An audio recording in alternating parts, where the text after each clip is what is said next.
ನಮಸ್ತೆ, ಕ್ಯೂರಿಯಸ್ ಕನ್ನಡ ಚಾನಲ್ಗೆ ಸ್ವಾಗತ. ಮೊದಲು ನಮ್ಮ ಚಾನಲ್ನ ಸಬ್ಸ್ಕ್ರೈಬ್ ಮಾಡ್ಕೊಳ್ಳಿ. ಇವತ್ತಿನ ಭಾಗ್ಯಲಕ್ಷ್ಮಿ ಪೂರ್ತಿ ಸಂಚಿಕೆಯಲ್ಲಿ ಏನಾಗುತ್ತೆ ಅಂತ ನೋಡೋಣ. ಸಂಚಿಕೆ ಪ್ರಾರಂಭದಲ್ಲಿ ಕುಸುಮ ಆದಿಗೆ ವಾಯ್ಸ್ ನೋಟ್ ಕಳಿಸ್ತಾ ಇರ್ತಾಳೆ. ಫ್ರೆಂಡು ಏನು ಮಾಡ್ತಿದ್ಯಾ, ಇವಾಗ ಎಲ್ಲಿದ್ಯಾ, ಟೆರೆಸ್ ಮೇಲೆ ಇದೆಯಾ ಅಥವಾ ಎಲ್ಲಾದರೂ ಆಫೀಸಿಗೆ ಹೋಗಿದ್ಯಾ ಹೇಳ್ಕೊಂಡು ವಾಯ್ಸ್ ನೋಟ್ ಕಳಿಸ್ತಾ ಇರ್ತಾಳೆ. ಇನ್ನು ಅದನ್ನು ಸುನಂದ ಕೇಳಿಸ್ಕೊಳ್ತಾ ಇರ್ತಾಳೆ. ಕುಸುಮ ಹೇಳ್ತಾಳೆ, ಸುನಂದ, ಭಾಗ್ಯ ಟ್ಯಾರಿಸ್ ಮೇಲೆ ಅಕ್ಕಿ ಒಣಗಿಸಿ ಹಾಕಿದಾಳೆ ಇಡಬೇಕು, ನಾನು ಹೋಗಿ ಅದನ್ನು ತಕೊಂಡು ಬರ್ತೇನೆ, ಹಾಗೆಯೇ ಫ್ರೆಂಡನ್ನು ಹೋಗಿ ಮಾತಾಡ್ಸ್ಕೊಂಡು ಬರ್ತೇನೆ ಅಂತ ಹೇಳಿ ಅಲ್ಲಿಗೆ ಹೋಗ್ತಾಳೆ. ಇನ್ನು ಈ ಕಡೆ ಶ್ರೇಷ್ಠ ಮತ್ತು ತಾಂಡವ್ ಮಾತಾಡ್ತಾ ಇರ್ತಾರೆ. ತಾಂಡವ್ ಶ್ರೇಷ್ಠನಿಗೆ ಅವಳಿಗೋಸ್ಕರ ಫೇವ್ರೆಟ್ ಸ್ವೀಟನ್ನು ತಂದಿರ್ತಾನೆ. ಆವಾಗ ಶ್ರೇಷ್ಠ ಹೇಳ್ತಾಳೆ, ನನಗೆ ಸ್ವೀಟ್ ಬೇಡ ತಾಂಡವ್ ಅಂತ ಹೇಳ್ತಾಳೆ. ಆವಾಗ ತಾಂಡವ್ ಹೇಳ್ತಾನೆ, ಅಯ್ಯೋ ಹನಿ, ಸಾರಿ ಹನಿ, ನಾನು ನಿಮಗೆ ತಪ್ಪು ಮಾಡಿದೆ, ನಂಗೆ ಗೊತ್ತಿದೆ ನಾನು ತಪ್ಪು ಮಾಡಿದೆ ಅಂತ ಹೇಳಿ. ನಾನು ಎಷ್ಟೇ ಬ್ಯುಸಿ ಇದ್ದರೂ ನಿಮಗೆ ಟೈಮ್ ಕೊಡಬೇಕಿತ್ತು, ಆದರೆ ನಾನು ಏನು ಮಾಡಲಿ, ಮೀಟಿಂಗಲ್ಲಿ ತುಂಬಾ ಬ್ಯುಸಿ ಇದ್ದೆ, ಸಾರಿ ಹನಿ. ನೋಡು, ನಿಂಗೋಸ್ಕರ ನಾನು ಈ ಸ್ವೀಟ್ ತಂದಿದ್ದೇನೆ, ಇದನ್ನು ತಿನ್ನಲೇಬೇಕು ಹನಿ, ಪ್ಲೀಸ್ ಹನಿ, ನನಗೋಸ್ಕರ ತಿನ್ನು ಹನಿ ಅಂತ ಹೇಳ್ತಾನೆ. ಆದರೆ ಶ್ರೇಷ್ಠ ಹೇಳ್ತಾಳೆ, ಮೊದಲು ಆ ಸ್ವೀಟಿಗೆ ಎಷ್ಟು ಹಣ ಆಯ್ತಂತ ಹೇಳು ಅಂತ ಹೇಳ್ತಾಳೆ. ಆಗ ತಾಂಡವ್ ಹೇಳ್ತಾನೆ, ಏನು ಸ್ವೀಟಿಗೆ ಎಷ್ಟು ಹಣ ಆಯ್ತು ಅಂತ ಹೇಳಬೇಕಾ, ಯಾಕೆ ಹನಿ ಅಂತ ಹೇಳ್ತಾನೆ. ಆವಾಗ ಶ್ರೇಷ್ಠ ಹೇಳ್ತಾಳೆ, ತಾಂಡವ್, ಮೊದಲು ನೀನು ಆ ಸ್ವೀಟಿಗೆ ಎಷ್ಟು ಅಮೌಂಟ್ ಕೊಟ್ಟೆ ಅದನ್ನು ನನಗೆ ಹೇಳು ಅಂತ ಹೇಳ್ತಾನೆ. ಆವಾಗ ತಾಂಡವ್ ಹೇಳ್ತಾನೆ, ಏನೊಂದು ಜಸ್ಟ್ ಒಂದು 540 ಆಗಿರ್ಬೋದು ಅಂತ ಹೇಳ್ತಾನೆ. ಆವಾಗ ಶ್ರೇಷ್ಠ 540 ರುಪೀಸನ್ನು ಅವನಿಗೆ ಪೇ ಮಾಡ್ತಾಳೆ. ಆವಾಗ ತಾಂಡವ್ ಹೇಳ್ತಾನೆ, ಏನು ಶ್ರೇಷ್ಠ, ನೀ ನನಗೆ ಹಣ ಹಾಕಿದ್ಯಾ, ಅದು ಈ ಸ್ವೀಟ್ ತಂದಕ್ಕೆ. ಶ್ರೇಷ್ಠ, ನಿನಗೆ ಸ್ವೀಟ್ ತಂದಿರೋದು ಪ್ರೀತಿಯಿಂದ, ಅದನ್ನು ಬಿಟ್ಟು ನೀನು ಅದಕ್ಕೆ ಹಣ ಕೊಟ್ಟರೆ ಏನು ಶ್ರೇಷ್ಠ ಇದಲ್ಲ ಅಂತ ಕೇಳ್ತಾನೆ.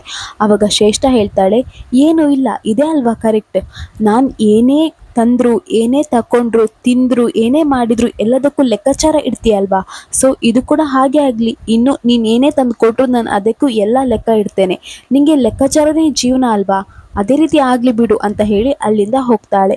ಇನ್ನು ಈ ಕಡೆ ಸುನಂದ ಹೇಳ್ತಾ ಇರ್ತಾಳೆ, ಪೂಜನ ಅಪ್ಪ ಬಂದಿರ್ತಾರೆ. ಸುನಂದ ಪೂಜನ ಅಪ್ಪನ ಹತ್ರ ಹೇಳ್ತಾ ಇರ್ತಾಳೆ, ಅಲ್ಲ ರೀ, ಈ ಬೀಗ್ತಿ ಅಮ್ಮ ಮಾಡ್ತಿರೋದು ನಂಗೆ ಒಂಚೂರು ಚೆನ್ನಾಗಿ ಕಾಣಿಸ್ತಿಲ್ಲ, ಯಾಕವರು ಈ ರೀತಿ ಮಾಡ್ತಿದ್ದಾರೆ, ಏನೋಪ್ಪ, ನನಗಂತೂ ಒಂಚೂರು ಇಷ್ಟನೇ ಆಗ್ತಿಲ್ಲ ಅಂತ ಹೇಳ್ತಾಳೆ.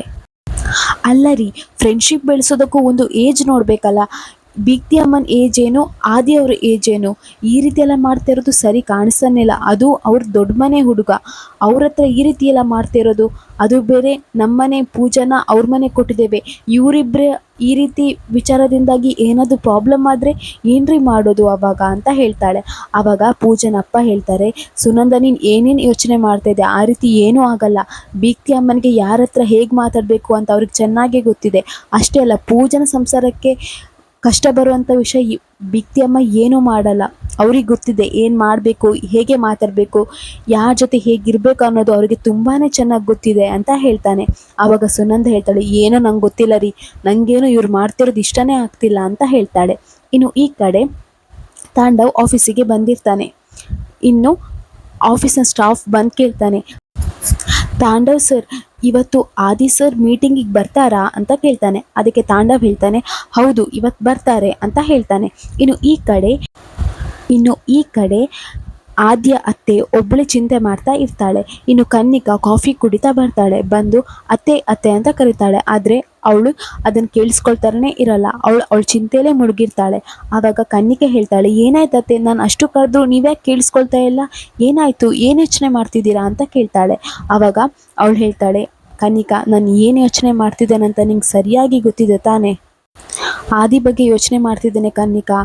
ಆದಿ ಇಷ್ಟು ವರ್ಷದಲ್ಲಿ ಎಷ್ಟೋ ಮೀಟಿಂಗಿಗೆ ಹೋಗಿದ್ದಾನೆ, ಇಲ್ಲ ಅಂತ ನಾನು ಹೇಳಲ್ಲ, ಆದರೆ ಯಾವುದೇ ಮೀಟಿಂಗ್ ಹೋಗಲಿ, ಎಷ್ಟೇ ಬ್ಯುಸಿ ಇರಲಿ, ನಂಗೆ ಡೈಲಿ ಕಾಲ್ ಮಾಡ್ತಾನೆ. ಆದರೆ ಈ ಸಲ ನಾನು ಕಾಲ್ ಮಾಡಿದರೂ ಅವ್ನು ರಿಸೀವ್ ಮಾಡ್ತಾಯಿಲ್ಲ, ಅವಾಯ್ಡ್ ಮಾಡ್ತಿದ್ದಾನೆ, ಏನೋ ಆಗ್ತಾಯಿದೆ ಕನ್ನಿಕಾ, ಆದಿ ಈ ರೀತಿ ಮಾಡ್ತಿರೋದು ನಂಗೆ ಸ್ವಲ್ಪನೂ ಇಷ್ಟ ಆಗ್ತಿಲ್ಲ ಅಂತ ಹೇಳ್ತಾನೆ. ಆಗ ಕನ್ನಿಕಾ ಹೇಳ್ತಾಳೆ, ಹೌದು ಅತ್ತೆ, ನನಗೂ ಗೊತ್ತಾಗ್ತದೆ, ನನಗೂ ನಿಮ್ಮ ಫೀಲಿಂಗ್ ಅರ್ಥ ಆಗುತ್ತೆ, ನೀವೇನು ಯೋಚನೆ ಮಾಡಬೇಡಿ, ಇನ್ನು ಸ್ವಲ್ಪ ಹೊತ್ತಲ್ಲೇ ಆದಿ ಬ್ರೋ ಎಲ್ಲಿದ್ದಾನೆ, ಅವನು ಏನು ಮಾಡ್ತಿದ್ದಾನೆ ಎಲ್ಲನೂ ಗೊತ್ತಾಗುತ್ತೆ, ನಾನು ಅದಕ್ಕೆಲ್ಲ ವ್ಯವಸ್ಥೆ ಮಾಡಿದ್ದೇನೆ ಅಂತ ಹೇಳ್ತಾಳೆ. ಆಗ ಅವಳು ಕೇಳ್ತಾಳೆ, ಏನು ವ್ಯವಸ್ಥೆ ಮಾಡಿದ್ಯಾ ಅಂದರೆ ಏನು ಅಂತ ಕೇಳ್ತಾಳೆ. ಆವಾಗ ಕನ್ನಿಕಾ ಹೇಳ್ತಾಳೆ, ನಾನು ವ್ಯವಸ್ಥೆ ಮಾಡಿದ್ದೇನತ್ತೆ, ಇನ್ನು ಸ್ವಲ್ಪ ಹೊತ್ತಲ್ಲಿ ಇನ್ಫಾರ್ಮೇಷನ್ ನಂಗೆ ಬರುತ್ತೆ ಅಂತ ಹೇಳ್ತಾಳೆ. ಇನ್ನು ಈ ಕಡೆ ತಾಂಡವ್ ಆದಿಗೆ ಕಾಲ್ ಮಾಡ್ತಾನೆ. ಆದಿ ಕಾಲ್ ಮಾಡಿ, ಬ್ರೋ ಇವತ್ತು ಮೀಟಿಂಗ್ ಬರ್ತಿದ್ದೀರಲ್ಲ ನೀವು ಅಂತ ಕೇಳ್ತಾನೆ. ಆವಾಗ ಆದಿ ಹೇಳ್ತಾನೆ, ಏನು ಬ್ರೋ ನಿಮ್ಗೆ ಅಷ್ಟು ನಂಬಿಕೆ ಅಲ್ವಾ, 100% ನಾನು ಇವತ್ತು ಮೀಟಿಂಗಿಗೆ ಬರ್ತೇನೆ. ನೀವೇ ನನ್ನ ಮೇಲೆ ನಂಬಿಕೆ ಕಳ್ಕೊಂಡ್ರೆ ಏನು ಬ್ರೋ ಗತಿ. ಏನೇ ಯೋಚನೆ ಮಾಡಬೇಡಿ, ಮೀಟಿಂಗಿಗೆ ಏನು ಬೇಕು ಎಲ್ಲನೂ ರೆಡಿ ಮಾಡಿ. ನಾನಂತೂ ಮೀಟಿಂಗಿಗೆ ಬಂದೇ ಬರ್ತೇನೆ, ಡಬಲ್ ಶಾಟ್, ನಾನಂತೂ ಮೀಟಿಂಗಿಗೆ ಬಂದೇ ಬರ್ತೇನೆ ಅಂತ ಹೇಳ್ತಾನೆ. ಆಗ ತಾಂಡವ್ಗೆ ಖುಷಿ ಆಗುತ್ತೆ. ಆಯಿತು ಬ್ರೋ, ನಾನು ಇಲ್ಲಿ ಎಲ್ಲ ರೆಡಿ ಮಾಡ್ತೇನೆ, ನೀವು ಮೀಟಿಂಗಿಗೆ ಬನ್ನಿ ಅಂತ ಹೇಳ್ತಾನೆ. ಇನ್ನು ಆದಿ ಹೇಳ್ತಾನೆ ಆಯಿತು ಅಂತ ಹೇಳಿ ಇನ್ನು ಅವನು ಆಫೀಸಿಗೆ ಹೋಗಲಿಕ್ಕೆ ರೆಡಿ ಆಗ್ತಿರ್ತಾನೆ. ಆಫೀಸಿಗೆ ಹೋಗಲಿಕ್ಕೆ ಡ್ರೆಸ್ ರೆಡಿ ಮಾಡ್ತಾ ಇರ್ತಾನೆ. ಅಷ್ಟರಲ್ಲಿ ಅವ್ನ ಪ್ಯಾಂಟ್ ಕಾಣಿಸ್ತಾ ಇರಲ್ಲ. ಪ್ಯಾಂಟ್ ಎಲ್ಲೋಯ್ತು ಅಂತ ಹುಡುಕ್ತಾ ಇರ್ತಾನೆ. ಆವಾಗ ಅವನಿಗೆ ನೆನಪಿಗೆ ಬರುತ್ತೆ, ಅವ್ನ ಪ್ಯಾಂಟನ್ನು ಬಕೆಟಲ್ಲಿ ಸರ್ಫ್ ಹಾಕಿ ನೆನೆಸಿರ್ತಾನೆ.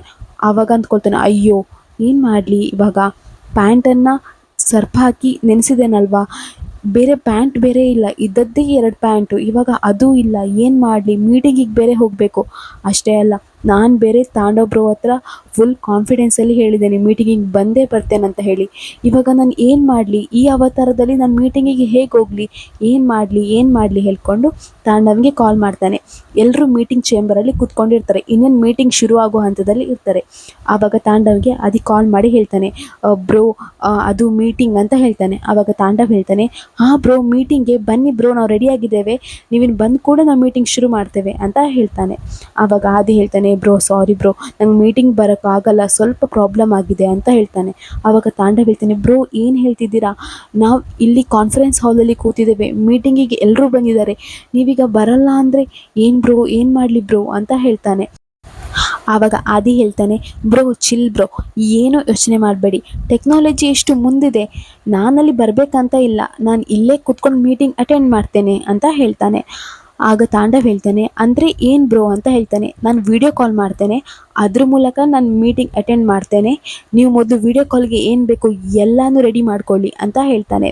ಇನ್ನು ತಾಂಡವ್ ಸ್ಟಾಫನ್ನು ಕರ್ತಾನೆ. ಆ ಸ್ಟಾಫನ್ನು ಕನ್ನಿಕನೇ ನೇಮಿಸಿರ್ತಾಳೆ. ಕನ್ನಿಕಾ ಹೇಳಿರ್ತಾಳೆ ಆ ಸ್ಟಾಫಿಗೆ, ನೋಡು ಆದಿ ಬ್ರೋ ಬಗ್ಗೆ ಏನು ವಿಷಯ ಗೊತ್ತಾದರೂ ನನಗೆಲ್ಲನೂ ಇನ್ಫಾರ್ಮ್ ಮಾಡಬೇಕು, ಅವ್ರ ಬಗ್ಗೆ ಒಂದು ವಿಷಯನೂ ಬಿಡಬೇಡ, ಎಲ್ಲ ಸಣ್ಣ ವಿಷಯ ಕೂಡ ಕ್ಯಾಚ್ ಮಾಡ್ಕೊ, ಎಲ್ಲ ವಿಷಯ ನನಗೆ ನೀನು ಕಾಲ್ ಮಾಡಿ ಹೇಳಬೇಕು ಅಂತ ಹೇಳಿಕೊಂಡು ಕನ್ನಿಕಾ ಆ ಸ್ಟಾಫಿಗೆ ಹೇಳಿರ್ತಾಳೆ.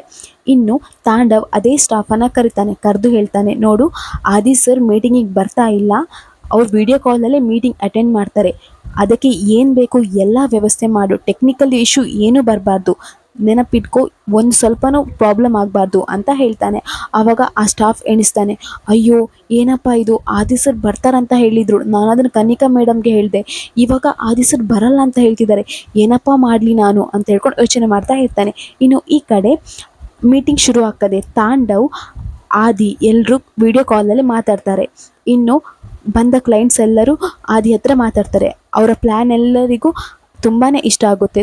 ತಾಂಡವ್ ಮತ್ತು ಆದಿ ತುಂಬಾ ಚೆನ್ನಾಗಿ ಪ್ಲ್ಯಾನ್ ಎಕ್ಸ್ಪ್ಲೇನ್ ಮಾಡ್ತಾರೆ. ಆದಿ ಪ್ರತಿಯೊಂದು ಪ್ಲ್ಯಾನನ್ನು ಎಕ್ಸ್ಪ್ಲೇನ್ ಮಾಡ್ತಾನೆ. ಆವಾಗ ಕ್ಲೈಂಟ್ಸಿಗೆ ತುಂಬ ಖುಷಿ ಆಗುತ್ತೆ. ಆವಾಗ ಕ್ಲೈಂಟ್ಸ್ ಹೇಳ್ತಾರೆ, ವಾವ್ ಆದಿ ತುಂಬ ಚೆನ್ನಾಗಿ ಹೇಳಿದ್ರಿ, ನಾವಿವತ್ತು ನೀವಿಲ್ಲಿ ಬರ್ತೀರಾ ಅಂತ ಅಂದ್ಕೊಂಡ್ರಿ, ಆದರೂ ಪರವಾಗಿಲ್ಲ, ನೀವು ಮೀಟಿಂಗ್ ಅಟೆಂಡ್ ಮಾಡಿದ್ರಿ, ಒಳ್ಳೆ ರೀತಿಯಲ್ಲಿ ಮಾಡಿಕೊಟ್ರಿ, ತುಂಬಾ ಒಳ್ಳೆದಿದೆ ಈ ಪ್ಲ್ಯಾನ್ ಅಂತ ಹೇಳಿ ತುಂಬಾ ಖುಷಿ ಪಡ್ತಾರೆ.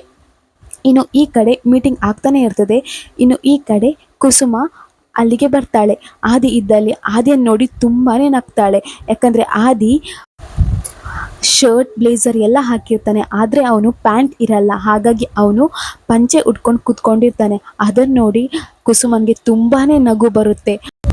ಇನ್ನು ಆದಿ ಹೇಳ್ತಾ ಇರ್ತಾನೆ, ಅಯ್ಯೋ ಕುಸುಮ ಅವರೇ ಹೋಗಿ ಅಂತ ಹೇಳ್ಕೊಂಡು ಕೈಯಲ್ಲಿ ಸನ್ನೆ ಮಾಡ್ತಾ ಇರ್ತಾನೆ. ಮೀಟಿಂಗಲ್ಲಿ ಅವರು ನೋಡ್ತಾ ಇರ್ತಾರೆ, ಇವ್ರ್ಯಾಕೆ ಫೇಸನ್ನು ಆ ಕಡೆ ಟರ್ನ್ ಮಾಡಿದ್ದಾರಂತ ಹೇಳ್ಕೊಂಡು. ಇನ್ನು ಕುಸುಮ ನಗ್ತಾನೆ ಇರ್ತಾಳೆ. ಆದಿ ಹಾಕಿರೋ ಲುಂಗಿ ನೋಡಿ, ಅವನದ್ದು ಡ್ರೆಸ್ ಮತ್ತು ಲುಂಗಿ ನೋಡಿ ತುಂಬಾ ನಗ್ತಾನೆ ಇರ್ತಾಳೆ. ಇಲ್ಲಿಗೆ ಈ ಸಂಚಿಕೆ ಮುಗಿಯುತ್ತೆ. ನಮ್ಮ ಕ್ಯೂರಿಯಸ್ ಕನ್ನಡ ಚಾನಲ್ನ ದಯಮಾಡಿ ಸಬ್ಸ್ಕ್ರೈಬ್ ಮಾಡ್ಕೊಳ್ಳಿ. ನಮ್ಮ ಈ ಪ್ರಯತ್ನಕ್ಕೆ ನಿಮ್ಮ ಬೆಂಬಲ ಸದಾ ಹೀಗೆ ಇರಲಿ.